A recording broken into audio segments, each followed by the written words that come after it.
Hello అండి. ఈరోజు మన కిచెన్‌లో చాలా ఈజీగా, సింపుల్‌గా చేసుకునే ఒక మంచి స్నాక్స్ రెసిపీ, ఇంకా హెల్తీ బ్రేక్‌ఫాస్ట్ రెసిపీని ఎలా చేయాలో చూపించబోతున్నాను. ఎప్పుడు బయట కొనేవి కాకుండా ఇంట్లోనే ఇలా హెల్తీగా చేసుకోండి. పిల్లలు చాలా ఇష్టంగా తింటారు. మళ్ళీ మళ్ళీ కావాలంటారండి. ఇక నేను పెసరపప్పు, జొన్న పిండి వేసి చూపిస్తున్నానండి. రుచి చాలా బాగుంటుంది. రెగ్యులర్గా తినే మీరు ఇలా సాయంత్రం పూట ఇడ్లీ, దోశ అలా కాకుండా ఇలా చేసి పెట్టండి. చక్కగా చాలా ఇష్టంగా తింటారు. స్నాక్స్లోకైనా లేదంటే పిల్లలు స్కూల్ నుంచి రాగానే ఇలా స్నాక్గా కూడా ఇవ్వండి. ఎప్పుడు కావాలంటే అప్పుడు 15 రోజుల వరకు స్టోర్ చేసుకోవచ్చు. మరి ఇక ఆలస్యం చేయకుండా ఈ స్నాక్స్ని ఎలా చేయాలో చూద్దాం రండి. ముందుగా ఇక్కడ నేను మీడియం సైజ్ కుక్కర్ తీసుకున్నానండి. దాంట్లో హాఫ్ కప్పు దాకా పెసరపప్పు తీసుకున్నాను. అన్ని కొలతలు ఒక దాంతోనే తీసుకోవాలండి. శుభ్రంగా ఒక 2-3 సార్లు బాగా వాష్ చేసుకోవాలి. ఇలా బాగా వాష్ చేసుకున్న తర్వాత ఏ కప్పుతో అయితే మనం పెసరపప్పు తీసుకున్నామో అదే కప్పుతో 2 కప్పుల వాటర్ వేసుకొని మీడియం ఫ్లేమ్లో ఒక 3-4 విజిల్స్ వచ్చే వరకు ఉడికించుకోవాలండి. 3-4 విజిల్ అయితే సరిపోతుంది, అంతకంటే ఎక్కువ అవసరం ఉండదు. నేను ఇక్కడ మీకు ఒక 4 విజిల్స్ తర్వాత చూపిస్తాను చూడండి. పప్పు అనేది మెత్తగా ఉడికిందండి. ఇప్పుడు ఈ పప్పుని మనము వేరొక బౌల్లో తీసుకొని పూర్తిగా చల్లారించుకోవాలి. ఇలా పప్పు మనకు పూర్తిగా చల్లారిన తర్వాత మిక్సీ జార్లో వేసుకోవాలండి. ఇలా పూర్తిగా చల్లారిన తర్వాతనే చేస్తేనే మీకు పర్ఫెక్ట్గా వస్తుందండి. ఇప్పుడు ఇలా మిక్సీ జార్లో వేసుకొని వాటర్ ఏమీ వేయకుండా మెత్తగా గ్రైండ్ చేసుకోవాలండి. ఇప్పుడు ఇలా గ్రైండ్ చేసుకొని పక్కకు పెట్టుకున్న తర్వాత ఇక్కడ మనం ఒక పెద్ద గిన్నె తీసుకొని దాంట్లో ఇలా పిండిని మనం తట్టుకొని తీసుకోవాలండి. ఇక్కడ నేను 1 కప్పు బియ్యం పిండి, 1 కప్పు జొన్న పిండి తీసుకుంటున్నానండి. మీరు ఇంట్లో పట్టించిందైనా పర్వాలేదు, బయట కొన్నదైనా తీసుకోవచ్చండి. నేనైతే బయట కొన్నది తీసుకున్నాను. ఇప్పుడు దీంట్లో రుచికి సరిపోయినంత ఉప్పు వేసుకోవాలండి. ఒకవేళ మీరు హాఫ్ కప్పు దాకా బియ్యం పిండి వేసుకొని మీరు 1.5 కప్పుల జొన్న పిండి వేసుకొని అయినా చేసుకోవచ్చండి. అలా అయినా టేస్ట్గా వస్తాయండి. ఇప్పుడు దీంట్లో రుచికి సరిపోయినంత ఉప్పు, ఒక హాఫ్ టీ స్పూన్ దాకా పసుపు, ఒక హాఫ్ టీ స్పూన్ దాకా కారం వేసుకోవాలండి. ఇప్పుడు ఇలా ఉప్పు కారం వేసుకున్న తర్వాత దీంట్లో నేను ఒక 2 టేబుల్ స్పూన్ దాకా నల్ల నువ్వులు వేసుకున్నానండి. మీరు కావాలంటే తెల్ల నువ్వులైనా వేసుకోవచ్చు. ఇప్పుడు దీంట్లో ఒక టేబుల్ స్పూన్ దాకా బటర్ వేసుకుంటున్నానండి. మీరు ఇంట్లో ఉన్న బటర్ అయినా లేదంటే వేడి ఆయిల్ అయినా వేసుకోవచ్చు. ఒక టేబుల్ స్పూన్ దాకా వేసుకున్న తర్వాత ఈ బటర్ని మొత్తం మనం పిండిని బాగా పట్టించుకోవాలి. ఫస్ట్ టైం నా ఛానల్ చూస్తున్న వాళ్ళు ప్లీజ్ నా ఛానల్ని సబ్స్క్రైబ్ చేసుకోండి, లైక్ చేయండి, పక్కనున్న బెల్ ఐకాన్ని ప్రెస్ చేయండి. ఇలా ప్రెస్ చేయడం వల్ల నేను పెట్టే వీడియో నోటిఫికేషన్ ముందుగా మీ హోమ్ పేజ్కి వస్తాయండి. ఇలా గ్రైండ్ చేసుకున్న పెసర పిండిని ఇలా పేస్ట్ ఉంది కదండి, ఆ పేస్ట్ని ఇలా జొన్న పిండి బియ్యం పిండిలో వేసుకొని బాగా మిక్స్ చేసుకోవాలి అండి. ముందైతే మనం వాటర్ ఏమీ వేయద్దండి. ఆ పప్పులో తడి ఉంటుంది కదండి, దాంతోనే మొత్తం ఇలా బాగా మిక్స్ చేసుకున్న తర్వాత కొద్దిగా వాటర్ వేసుకుంటూ మిక్స్ చేసుకోవాలి. ఇక్కడ వేడి వాటర్ ఏమీ వేయట్లేదండి, నేను నార్మల్ వాటరే వేస్తున్నాను. ఇలా కొద్దిగా వాటర్ వేసుకుంటూ పిండిని బాగా మిక్స్ చేసుకోవాలి. చూడండి, నేను వీడియోలో చూపించిన విధంగా ఇలా సాఫ్ట్గా మిక్స్ చేసుకోవాలి. ఇప్పుడు ఇలా బాగా మిక్స్ చేసుకున్న తర్వాత నేను ఇక్కడ స్టార్ బిల్ ఉన్న జంతికల గొట్టం తీసుకున్నానండి.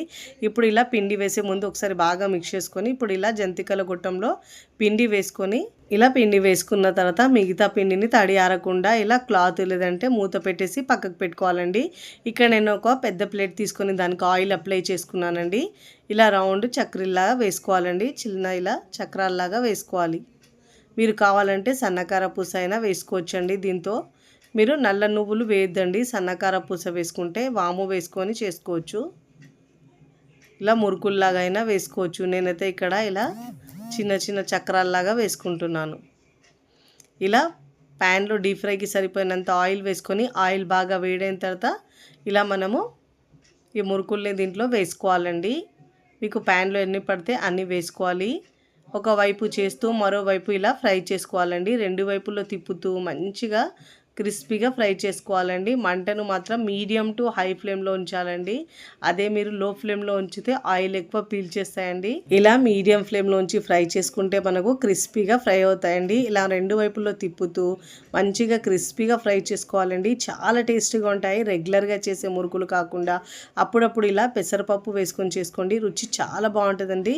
ఇలా నురుగులు తగ్గి మనకు తగ్గాయంటే మంచిగా క్రిస్పీగా ఫ్రై అయినట్టండి. ఇప్పుడు ఇలా జాలి గరిటెలు తీసుకొని ఎక్స్ట్రా ఆయిల్ ఏమన్నా ఉంటే కిందికి వచ్చేస్తుందండి. ఇప్పుడు ప్లేట్లోకి తీసుకోవాలి. చూడండి ఎంత మంచి కలర్ వచ్చిందో, చాలా క్రిస్పీగా ఉంటాయండి. ఇదే విధంగా మిగతా పిండితో కూడా 1 by 1 ఒకవైపు వేస్తూ ఒకవైపు ఫ్రై చేసుకోవాలండి. పిల్లలకు ఇలా సాయంత్రం పూట ఇడ్లీ, దోశ, ఇలా వడ, పునుగులు అలా కాకుండా ఒక్కసారి ఇలా హెల్తీగా పెసరపప్పుతో మురుకులు చేయండి. రుచి చాలా బాగుంటుందండి. ఇక్కడ నేను సర్వింగ్ ప్లేట్లో సర్వ్ చేసుకున్నాను. చాలా ఈజీగా సింపుల్గా చేసుకునే స్నాక్స్ మీకు నచ్చితే తప్పకుండా ట్రై చేయండి. ట్రై చేసి ఎలా కుదిరిందో కామెంట్ ద్వారా తెలియజేయండి.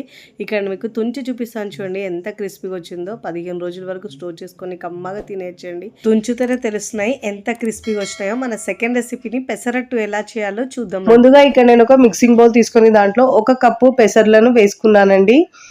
ఇప్పుడు దీంట్లో పెసర్లు వేసుకున్న తర్వాత దీంట్లో ఒక 2 నుంచి 3 టేబుల్ స్పూన్ దాకా బియ్యం వేసుకోవాలండి. ఒకవేళ ఇష్టం లేని వాళ్ళు స్కిప్ చేసినా పర్వాలేదండి. వీడియో మీరు ఎక్కడ స్కిప్ చేయకుండా పూర్తి వీడియో చూస్తేనే పర్ఫెక్ట్గా వస్తుందండి. ఇప్పుడు ఇలా బియ్యం వేసుకొని శుభ్రంగా వాష్ చేసుకుని ఒక 2-3 సార్లు మిక్సీ జార్ తీసుకొని దాంట్లో మిక్సీ జార్లో వేసుకోవాలండి. ఇప్పుడు అదే కప్పుతో 1/2 కప్పు దాకా పచ్చి కొబ్బరి వేసుకోవాలండి. పైన నేను బ్రౌన్ పార్ట్ ఉంటుంది కదండి, అది తీసి వేసుకున్నాను. ఇప్పుడు 1 ఇంచ్ అల్లం వేసుకోవాలి. కొద్దిగా దీంట్లో కొత్తిమీర వేసుకోవాలండి, ఒక పిడికెడు దాకా. ఒక 2 పచ్చిమిరపకాయలు వేసుకోవాలి. టేస్ట్ అనేది చాలా బాగా వస్తుందండి ఇలా కొబ్బరి వేసుకోవడం వల్ల. మనము పచ్చి కొబ్బరి వేసుకుంటే అట్టుకు టేస్ట్ సూపర్గా వస్తుంది. ఇప్పుడు దీంట్లో 1/2 టీ స్పూన్ దాకా జీలకర్ర వేసుకోవాలి. ఇప్పుడు దీంట్లో కొద్దిగా వాటర్ వేసుకుంటూ మెత్తగా గ్రైండ్ చేసుకోవాలండి. వీలైనంత వరకు మెత్తగా గ్రైండ్ చేసుకుని పిండిని మనం ఒక మిక్సింగ్ బౌల్లోకి వేసుకోవాలి. ఇప్పుడు ఇలా వేసుకున్న తర్వాత ఒక 1/2 కప్పు లేదంటే 1/2 కప్పు దాకా వాటర్ మిక్సీ జార్ కడిగి వాటర్ని వేసుకోవాలి దీంట్లో. ఇప్పుడు కన్సిస్టెన్సీ చూసుకోవాలండి, దాన్ని బట్టి వాటర్ని యాడ్ చేసుకోవాలి. ఇప్పుడు దీంట్లో రుచికి సరిపోయినంత ఉప్పు వేసుకోవాలి. ఉప్పు మీ టేస్ట్ని బట్టి ఎక్కువ తక్కువ యాడ్ చేసుకోండి. ఇప్పుడు స్పూన్తో బాగా మిక్స్ చేసుకోవాలి. ఎలాంటి వంట సోడా, ఈనో ఏమీ వేసే అవసరం లేదండి. ఇలా మనము పెసరపప్పును కడుక్కొని ఇలా గ్రైండ్ చేసుకొని అప్పటికప్పుడు వేసుకోవచ్చండి. రుచి అయితే భలేగా ఉంటుందండి ఇన్స్టెంట్గా చేసినా కానీ. ఇప్పుడు ఇలా బాగా మిక్స్ చేసుకోవాలి. ఇప్పుడు ఇలా బాగా మిక్స్ చేసుకొని చూడండి కన్సిస్టెన్సీ ఇలా ఉండాలి. ఇప్పుడు స్టవ్ మీద పెనం పెట్టుకొని పెనం బాగా వేడైన తర్వాత వాటర్ చిలకరించి టిష్యూ పేపర్ లేదంటే క్లాత్తో తుడుచుకోవాలండి. ఇలా తుడుచుకున్న తర్వాత మంటను లో ఫ్లేమ్లో ఉంచి దోశ వేసుకోవాలి.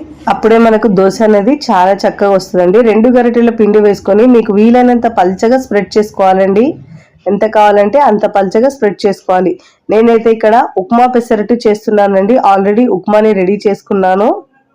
మీరు కావాలంటే ఒట్టిగా తిన్నా కానీ సూపర్గా ఉంటుందండి. ఉల్లిపాయలు వేసుకొని తిన్నా కానీ రుచి బాగుంటుంది. ఇప్పుడు ఇలా వేసుకున్న తర్వాత కాస్త పైన తడి ఆరిన తర్వాత ఉల్లిపాయ ముక్కలు వేసుకోవాలండి కట్ చేసుకున్న తర్వాత. ఇప్పుడు దీనిపై నుంచి ఒక 1/2 టీ స్పూన్ దాకా ఆయిల్ అయినా నెయ్యి అయినా వేసుకోవచ్చండి మీ ఇష్టంని బట్టి. ఇప్పుడు ఇలా వేసుకున్న తర్వాత అన్ని వైపులో తిప్పుతూ మంచి గోల్డెన్ కలర్ వచ్చే వరకు కాల్చుకోవాలండి. ఇప్పుడు ముందుగా రెడీ చేసుకున్న ఉప్మాని దీనిపైన వేసుకోవాలండి. చాలా రుచి కాంబినేషన్ అయితే సూపర్గా ఉంటుందండి ఉప్మా పెసరట్టు అయితే. ఇప్పుడు ఇలా ఉప్మాని వేసుకొని అన్ని వైపులో ఈక్వల్గా స్ప్రెడ్ చేసుకోవాలండి. టిఫిన్కి ఎలాంటి పిండి లేనప్పుడు ఇన్స్టెంట్గా చేసుకునే బ్రేక్ఫాస్ట్ సూపర్గా ఉంటుంది. చూడండి ఇలా అన్ని వైపులో మంచి గోల్డెన్ కలర్ వచ్చిన తర్వాత మీకు నచ్చిన విధంగా ఫోల్డ్ చేసుకొని ప్లేట్లోకి తీసుకోవాలి. మంటను మాత్రం మీడియం టు హై ఫ్లేమ్లో ఉంచి మంచిగా కాల్చుకోవాలి అన్ని వైపులో తిప్పుతూ. ఇప్పుడు ఇలా ఫోల్డ్ చేసుకుని ప్లేట్లోకి తీసుకోవాలి. చూడండి ఎంత మంచి కలర్ వచ్చిందో. ప్లేట్లోకి తీసుకోవాలండి. ఇదే విధంగా మిగతా పిండితో కూడా 1 by 1 ఇలా పెసరట్టులు వేసుకోవాలండి. రుచి అయితే సూపర్గా ఉంటుందండి. ఇక్కడ నేను వేసుకున్న తర్వాత సర్వింగ్ ప్లేట్లోకి సర్వ్ చేసుకున్నానండి. చూస్తుంటేనే నోట్లో నీరు ఊరుతాయండి. అంత టేస్టీగా కమ్మగా ఉండే ఈ పెసరట్టు మీకు నచ్చితే తప్పకుండా ట్రై చేయండి. ట్రై చేసి ఎలా కుదిరిందో కామెంట్ ద్వారా తెలియచేయండి. నేనైతే ఇక్కడ అల్లం పచ్చడితో సర్వ్ చేస్తున్నాను. మీకు నచ్చిన చట్నీతో సర్వ్ చేసుకోవచ్చు. రుచి అయితే భలేగా ఉంటుందండి. మార్నింగ్ బ్రేక్ఫాస్ట్లో లేదంటే నైట్ డిన్నర్లో చేసుకున్నా కానీ రుచి సూపర్గా ఉంటుంది. కాంబినేషన్ అయితే భలే ఉంటుందండి. వీడియోని లైక్ చేయండి. లైక్ చేసి హై బటన్ని నొక్కండి. ఫ్రెండ్స్ ఫ్యామిలీకి షేర్ చేయండి. మరికొన్ని టేస్టీ సింపుల్ క్విక్ రెసిపీస్ కోసం నా ఛానల్ని సబ్స్క్రైబ్ చేసుకోండి. Thanks for watching. Bye bye.